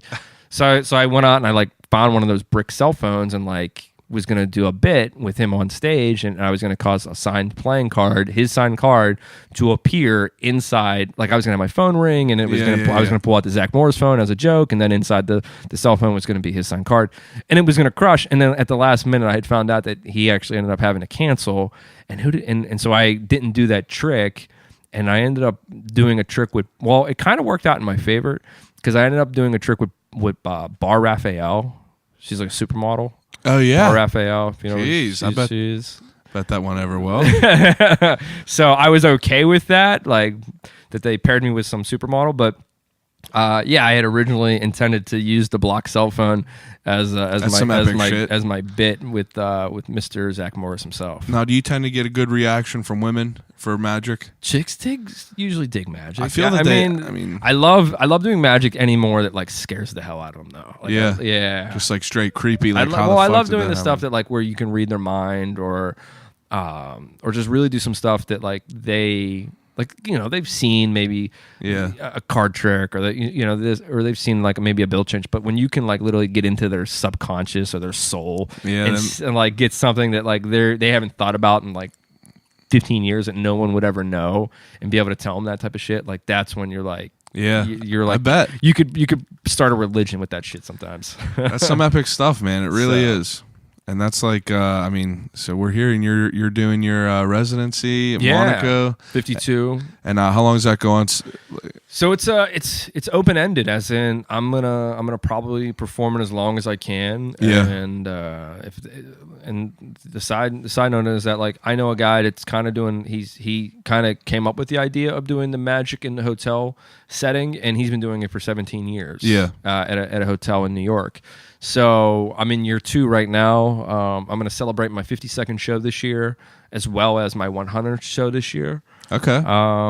Of 52, and hopefully I'll be doing it all this year, and maybe I'll be hopefully all next year. I don't know. I plan. Got to see where it goes, right? I got to see if it takes hold and stays. But I think it is. That's my plan is to keep running 52 and having my own hometown show. And I'm also a regular on Pittsburgh Today Live on PTL. Oh, okay. So I do a piece the last Tuesday of every month. It's called Monday Magic. So I do a live spot on television. That's awesome. So you guys can look for that. And there's a lot of back episodes on my website. Yeah, and I mean, like I'll put everything. I'll put everything in the description of these podcasts. I do for anyone. Cool. And this is the portion. Actually, before this, I do a segment on every podcast. This is everyone's favorite thing. All right. It's called Desert Island Questions. All right. You familiar with this at all? I think so.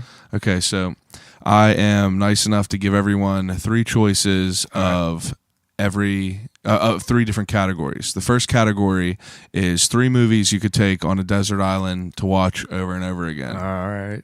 Ooh, 3 movies I can take on a desert island. I ask everyone these on the spot because I feel like this is a revealing. Yeah, it is. Revealing few questions. All right, so I'm gonna want to laugh. So a movie that I'm gonna want to laugh a lot to, maybe Dumb and Dumber. Dumb and Dumber is a classic. So I might have to go Dumb and Dumber.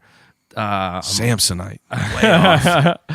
After that, I'm gonna have to go with one of my all-time favorites, Rounders. Oh my god, I was gonna bring that up before. Yeah, Rounders. The whole card thing was like, man, epic. Yeah, there's an even better version of that movie. It's called Shade. It's Shade. Man, yeah, see, Shade. I'm hip to it. You I know what's up. Shade's a better version of Rounders, but Rounders got way more attention and had bigger actors in it. Yeah, exactly. Even Who was though in Shade? Shade had Stuart Townsend. Was Stallone in it? Stallone was in it, Yeah, and so yeah, was yeah. Jamie Foxx. Oh yeah, Jamie Foxx. Yeah. And I gotta watch that. The cool thing about that movie is that all the names of all the characters are all based off real magicians in real life. Oh really? So there was one guy named Vernon who is considered the professor of magic. His name was Di Vernon. He was a very old magician. Okay. He was just known as the professor. He was like the guru of card magic. Yeah. There was another. I think there was one actor's name in it was named Erdnase, which is based off a magician. So yeah, that one actually has a little bit of historical reference to real magic. That's such a good movie. And if I had to pick one other movie that was, I'll go with a magic film. Yeah. I'll go with a magic movie, even though I would probably either go Goodfellas or Casino. But Matt Light chose that. Which one? Casino. Casino, Or he 100%. chose Casino. Yeah, me and him are both.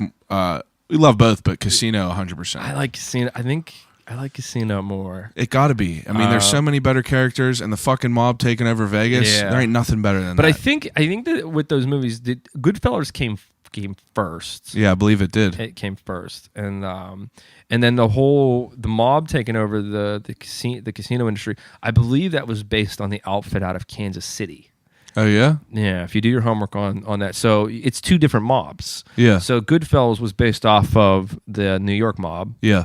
And Jersey, and then Casino was based off the mob that was based out of Kansas City. Remember in the movie where he goes back, he goes, and some guy listening in a Kansas City supermarket. Oh yeah, and his mom him and his mom are arguing. Yeah, and his market. So that's all. That's he all. Says based, fuck, and she goes, "Oh my god." Yeah. And he knocks over the olive oils, I think. But so that one's based off the Kansas City mob. But they're two amazing movies. They really are. Sharon Stone. I think what brings it home for me for Casino is the Sharon Stone connection and her being from Pittsburgh. She's the original harlot. She is, man. She is probably the most ruthless female character in a movie. For me, it's just like, what a terrible. It's just like she was just crazy. She was awesome, dude. Yeah. Oh, every character in that movie was just, epic. Every dialogue in that movie, it's just like you can't help but to love that. Oh, dude, I could that one when that one's on. I'm glued to it. I'll watch it again and again. And, dude, Shawshank Redemption's another one for me. Oh my god. Yeah. You ever go to the jail? I've been to the jail. Yeah, I took my wife there for her.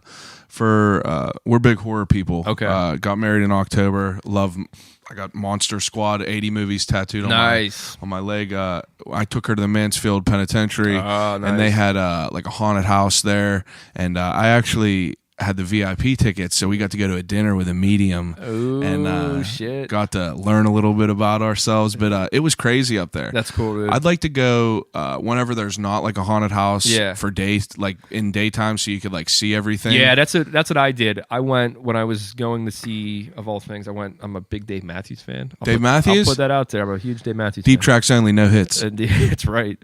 I've been to way too many concerts. Dude, that's all right. I'm in the mid-30s, I think. It's all right, Dave Matthews. So I was on my way to see Dave in Columbus, Ohio, I believe, or was it Cleveland? I forget. But on the way, I swung by the Mansfield Penitentiary and checked out where old Red and Andy Dufresne were hanging out. But that's a really impressive place, and it's crazy how big it is. Yeah, and I mean, like, again, I didn't even get to see like fortunate enough for us, like the dinner beforehand was still whenever it was light out, so we got to walk through as much as we could. Mm-hmm. But just like, I mean, I'm fascinated with like all old architecture and like all the old shit that's in there, and like the heavy like all the like the, what would you even call it? Like the Gothic type, like the stone and everything like that in there. It's just like, it was just such a dope, like, it is. Surroundings It's amazing. It's heavy shit to be in there.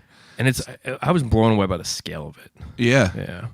I mean, I mean, unfortunately, like I said, I would like to go back again and just they have this thing called the Shawshank Trail. Okay. Where it's like a touristy thing. Okay. They go and they take you through everything. But we went to the hotel where Brooks hung himself. Oh, yeah. We went to the bench where he was feeding the birds, and we found this cool little candy shop, like chocolate shop there that we traveled to. And it actually, like probably 6 months before that, Obama traveled through Mansfield, and the people at the chocolate shop like had all these pictures, and like sweetest people ever, nice little small town people were telling us like how everything got shut down. Oh yeah, like they had like literally a town that has no one in it really, besides for like the few tourists for that. They said it was just like insane. Yep. But yeah, Obama came in, made some chocolate in their little shop to that's take cool. home to Michelle Obama.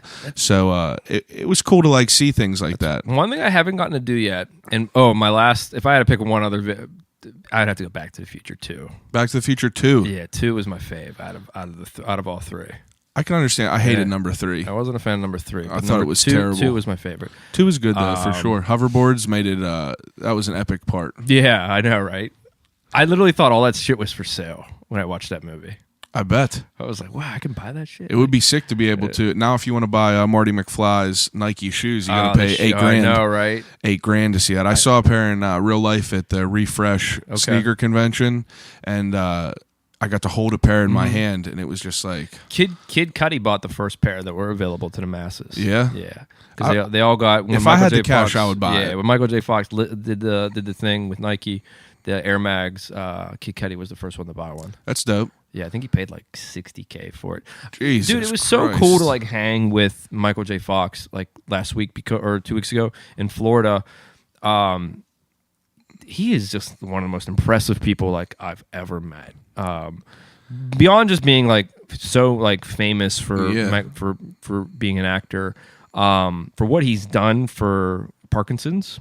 Yeah. He has raised $2 billion. Billion with a B. Billion with a B. Like Jesus. I was blown away by just like. Yeah, that's crazy. What like he by does. by certain like events that he does. Yeah, and just fun. charity events. Just being a part of with the Michael J. Fox Foundation and that's everything, awesome. Though, for sure. Everything he does for it, and him still doing appearances and talking on its behalf, and just because that dude definitely got enough money where he don't need to do that shit. He doesn't need to leave the house, But and it's even hard for him to come in to fly down to Florida to do something like that and be there. And, yeah, I mean, I bet he's doing it for a good cause. Though. All for a great cause. It's probably the only thing that keeps him doing it. Yeah, for sure. Yeah, he's definitely making a difference. He is. He's definitely. That's the thing. He's making a difference, and it was cool to like meet some of the people that had Parkinson's that like came from all over just to be at that event. Yeah, it's probably a powerful experience. But meeting Michael J. Fox was really interesting. Okay, what else can I take on that island? Oh yeah. Pause. We're gonna go to the movies real quick. Between the Prestige and what the fuck is the other one? Illusionist. Illusionist. What's your favorite? Prestige by 100%, far. 100%. So the Prestige was more of an accurate magic movie, where it had like things that were actually real. Like they talked about if you remember watching the movie, there was a Chinese magician named Chung Ling Soo. Okay. And he would do the goldfish production. Yeah. Well, that was all big. That was all real. I mean, there really is a magician. So they like really took. Yeah, from there was real a magician shit named there. Chung Ling Soo, and he really did do a fishbowl production. The only thing that wasn't accurate in that movie was the teleported man. That was a Hollywood thing. Yeah. But the Illusionist with Edward Norton, that was more of a Hollywood themed magic movie. Okay. So I would say the Prestige was more based on actual people and events, and it ran congruent with what time and the time period. So, and the fact that they had like they had Hugh Jackman, Mr. Wolverine, 100%. Dude is a badass. And then they had Batman. They had Dude's a badass. They had those two. When we so I had heard that movie was when I heard that was a script and it got picked up. Yeah. And it was going to be made into a movie. And then we started in the magic community, we started hearing names attached to the movies. We couldn't believe it. Yeah. And then there's been a couple other magic movies, like Steve Carell did a magic movie comedy. Do you remember the comedy movie he did? Was Burt it the one- Wonderstone. Yeah. Wasn't Jim Carrey in it? Jim Carrey was in it. He was like the Chris Angel version. Yeah, he played the Chris Angel hag. Now, what about from your professional opinion? What do you think of the movies Now You See Me? So I think those are done well, very well for the I time. loved them. I don't know if It's funny to see because I have friends that work on those movies, I bet. that create all the magic that you're seeing them. Because whenever they're making any movie that deals in the realm of magicians, there's a team of magicians that are working on to make sure they don't fuck up any of the details. Yeah, same thing with the gangster movies. Yeah. They hire the real gangsters and shit. So it's funny because my friends, one of the Buck twins, is actually, if you see Jesse Eisenberg, when he's doing stuff with the cards, like those aren't his hands. Oh, no? Those are my friend's hands that they had a film doing that's all the sick. crazy shit with the cards. And then they put that footage on top of him just standing there. So he looks like he's a badass with cards. He can't do any of that crap. Yeah. Oh, I mean, I bet he couldn't. Yeah, so it's all, in a way, it's, movie magic. You thought it was an all right movie, though? No, they did a great job with That's the Four cool. Horsemen and creating, like, just, and that's the other thing. They bring in, I'm like blown away by some of the names that they get for, Morgan Freeman was in that movie. Oh, yeah. I mean, Woody Harrelson. Yeah, Woody Harrelson's in the movie. Like, after True Detective, the dude. I know, right? Man, such an epic movie. I'm sorry, I'm stringing you along to another whole conversation. But, I also give you 3 books to take to this. Ooh, you a reader? I am a reader, yeah.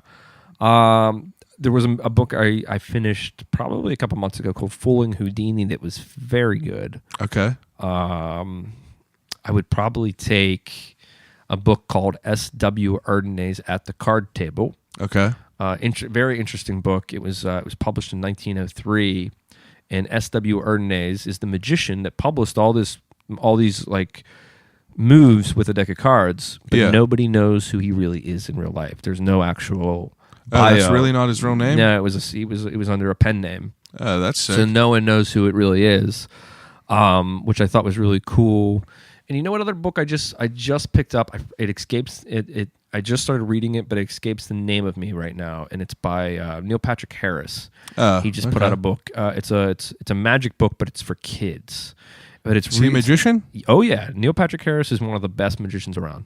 Oh, I didn't. I literally had no idea. Neil Patrick Harris. He was the president of the Magic Castle in Hollywood. So, really? Oh yeah, he was big time. Doogie is a badass magician. Oh, so he's like legit. He's legit. He's I had fantastic. no There's idea. a lot of celebrities that are magicians, and I think that's why celebrities, when I'm ever in a situation and there's a celebrity, that's why I'm always a good go-to to perform for them. Yeah. Because they love magic and they have ties to it. When I did magic for Jack Black, he actually then a couple days later was Halloween. Yeah. It was a week later when it was going to be Halloween, and he was inviting me to the Magic Castle. He's like, "Yo, dude," he's like, "You want to go to the Magic Castle with me next week?" I'm like, "Dude, I would love to, but I'm currently I was booked on a big show on the East Coast for Halloween." Ain't So that I a was like, "Oh my bitch? god, am I That's a saying no to bitch. Magic Castle with Jack With Black?" Jack Black. But he's huge into magic. But Neil Patrick Harris is a magician full time. He was the president of the Magic Castle. So That's when I would go to the mind-blowing to Magic me. Castle in Hollywood, and I would be hanging out there, he would be at the bar, just kicking it. I bet. There's Neil Patrick Harris, and it's just completely normal. Yeah.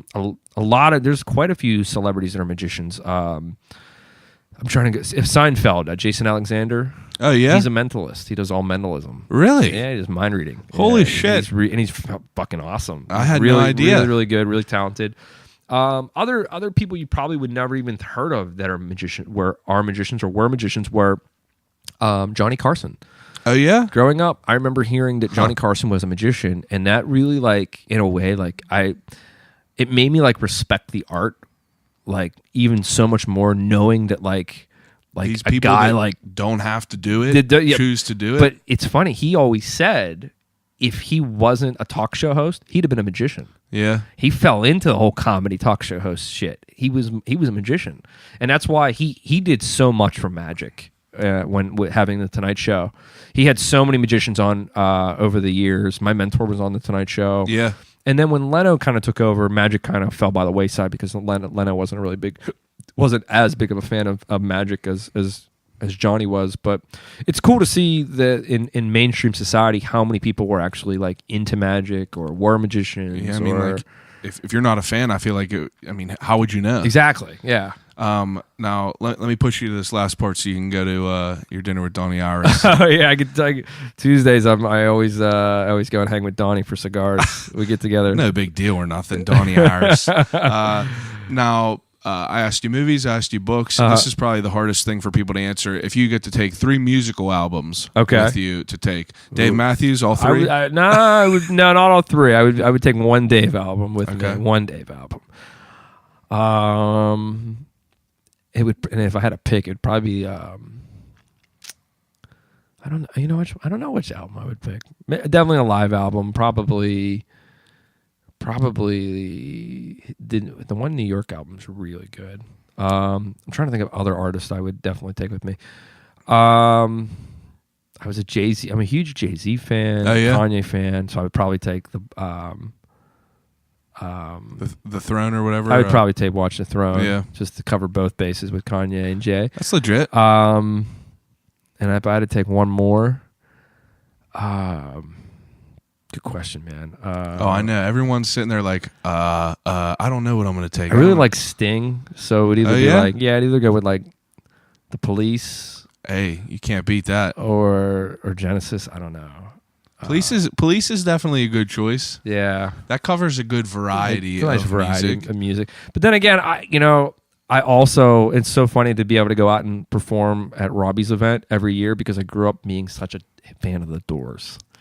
I bet. I was a big fan of the Doors growing up as a kid. I mean, like my father started me on all that Cream, Led Zeppelin, the Doors, Bread, all of it. Yep. It's just like Zeppelin and early Aerosmith and it's a shame that like kids nowadays don't want to listen to it. They don't even want nothing to do with it. Yeah. There's a band now that's playing on the X that sounds identical to Led Zeppelin, and they like reference it. They say like, "Oh, this band sounds exactly like Led Zeppelin," but like no one wants to. Have you ever seen Led Zeppelin? I actually have down in. I saw them and I saw Let the Let Out. That was my dad's favorite group. They put on a hell of a show, man. They really do. Like I was blown away by it just because, like, I mean, I've listened to it for years, and my wife took me for like my birthday or something, and we went right down to Station Square, and they performed, and I was just blown away by it. Just fucking killed it. Yep.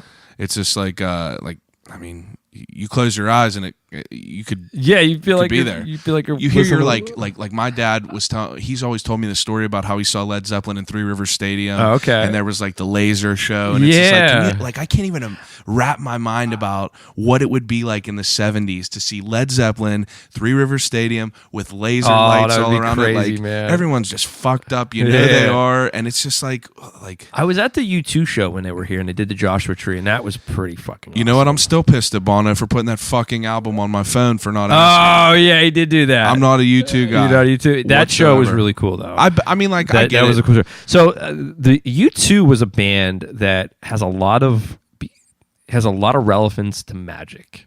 Oh yeah, and I'll tell you why. We all have Copperfield to thank for this. Okay, because if you remember throughout the 90s, even late 80s, any Copperfield special that was on television used U2 music. Really? He pretty much used every hit that they had in some illusion that he did on television. So I had no idea. I was in a way just like how U2 appeared in your cell phone. Yeah. By magic, I was pushed in front of put U2 music into my ears because of the magician that was using it.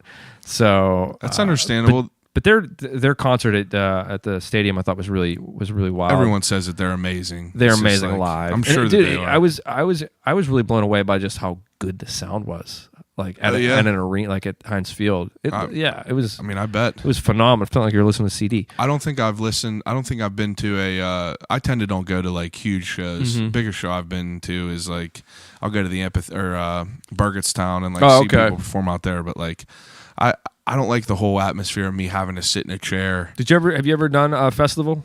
Yeah. Okay. It's like I enjoy that. We went to Midtown Music Festival probably 4 years ago. Okay. Headliners were Jack White and Eminem, and I love Eminem. I love Jack White. I got to see Run DMC, Lana Del Rey. Third Eye Blind. Okay. Can you imagine having 10,000 people? Imagine just 10,000 people standing on a football field singing "Semi-Charmed Kind of Life." That's fucking awesome. Like it almost brought tears to my eyes sitting there. I'm just like, man, these people from this 90s band just up there just living off of this song. Every single person in there probably can only name 2 songs by them. And they're just sitting there, everyone in unison, singing Semi-Charmed Kind of Life. And it was just nuts. I went to the festival that was in Philly a couple years ago, Made in America Festival. Okay. And the headliner, so I went there with Bonix. And it was awesome because that was the night that Kanye headlined the Philly version. Oh, yeah? And then the next night, he flew and he headlined the LA version. I thought that was wild. Yeah, that's crazy. Whoa. That's the Kanye effect. I was like, got all the money in the world. Headlining East Coast to West Coast, no big deal. I have a sour taste with him. I think he's an incredible producer, musician, a mediocre rapper, and a shitty person. He's a shitty person. You gotta admit it. But that's for sure. 100%. Last question. I probably could guess your answer, but if you have the choice to have a conversation with anyone living or dead, who would it be? Living or dead? I don't know. I like these questions. I know. These are good ones, man. These are living or dead? I would probably I don't know. Maybe talk to Houdini and be like, bro, did it better than you. You know they try to do. Oh, you know what's so funny? They do that. So he had a thing, and when he died, he asked his wife or anybody to do a seance on whenever he dies, on the day he dies, to do a seance every year after that. And if he makes contact, he'll give you a signal. And so for every year since he's died, they hold a seance at the Magic Castle in Hollywood on October 31st. Oh, really? Yeah. So they've been doing it every year. Some heavy shit. It's crazy. They get some responses? I don't know. I don't Who think. knows? Well, the one year they kind of did, because that year they're like the theme week of the shows. Yeah. For that week was called Inferno. Okay. And it was crazy that on October 31st, while they were doing the seance, the Magic Castle lit on fire, like got caught on fire and almost burned to the ground. Jesus. Yeah, right? That's some wild stuff. So kind of ironic that it's called Inferno. I don't fuck with no Ouija boards or ghosts or anything like that. I'm a big bitch when it comes to that. Living or dead, man. Oh, and another thing is whenever, the been there, done that thing. Yeah. Whenever when I did Houdini 100 on the live feed, the Houdini fan page. Yeah. There's a Houdini fan page on Facebook. They were following it along, and they were acting as Houdini. Oh, really? And so they actually wrote, "Been there, done that." Harry Houdini. That's funny. I ended up seeing that. I was dying that they had that. That's definitely funny. Yeah, that was pretty funny. That's cool. You got some love from them for sure. I know. Yeah, it was awesome. The Jewish Chronicle interviewed me, which I thought was kind of there you go. And then another guy that was writing a book on Harry Houdini, he flew in and interviewed me a couple days beforehand, and then That's awesome too, man. Yeah, so I think that book actually comes out this year, so I'll be reading that because I'm hoping to have hopefully mention a little spotlight in there. Spotlight in it. Living or dead though. I'm trying to think if there's any other musicians or magicians or people I would love to pick their brain and get some knowledge out of. This one might have me frazzled. Right? Yeah. I think I would, if I had a chance to talk to Harry Blackstone Jr. Harry Blackstone Sr. Harry Blackstone Sr.? Yeah, so he's Harry Blackstone, famous American magician. He's very famous for doing amazing magic and being like a hometown name, household name. I mean, but he played the Super Bowl once. It is literally the shittiest halftime performance I've ever seen. Oh, really? He was the halftime? He was a halftime. I forget what Super Bowl it was, like 1970. Had to be like the third or fourth or something. Yeah, it was in the early 70s or late 60s or something. That would be nuts. Imagine having Copperfield perform right? Super Bowl now. I bet you it wouldn't go over that bad. It probably would be pretty cool. Well, you know who just did something really crazy was Neil Patrick Harris when he hosted the Oscars. I think it was 3 years ago. Yeah. He did a magic trick throughout the entire show, and he predicted all the winners. He predicted everything that was going to happen on that. I think I vaguely remember that now, hearing about that online. Yeah. So Harry Blackstone Sr. I would say maybe Harry Blackstone Sr. because I never had the opportunity to. I'd read about him so much as a kid and all the crazy stuff that he did, and I always thought it was kind of cool that he performed at the Super Bowl. I always thought that was I mean, the more you know. That's why I started this podcast is because like not too many people know shit about magicians, including me. It's like you learn some cool shit, you know. Oh, for sure. It's like I talk to all different kinds of people, and I myself, I mean, I talk like a schoolgirl, and I can just go talk with anyone, and I feel like you can learn anything from anyone. No doubt, man. But this is a segment where I tell everyone you can plug whatever you want to. Oh, okay, cool. So follow me on Instagram at Lee Terbosic, LeeTerbosic. Come see me at Hotel Monaco with my show 52 Up Close. You can get tickets at 52upclose.com. And come say hi if you see me around Pittsburgh. I'm always out and about. So very nice guy from my personal experience. My pleasure, man. I'm happy to be here and hang out and talk. And appreciate you giving me a little voice of a little magic. Absolutely. And I'll put all of his information in the description below. So you can just click there, see his Instagram, go right to his website, grab tickets for his show, 52 Up Close. And I appreciate everyone listening to the show as usual. Please subscribe, rate, and leave some feedback so I can know what I'm doing well and what I could do better. Follow me on social media, Facebook, I'll Call You Right Back Podcast, Instagram at I'll Call You Right Back, Twitter at ICYRB Podcast, or you could email me at I'll Call You Right Back at gmail.com. And again, give me some information. Let me know what you like, what you don't like, what I could do better. And thanks again, everyone, and I'll call you right back.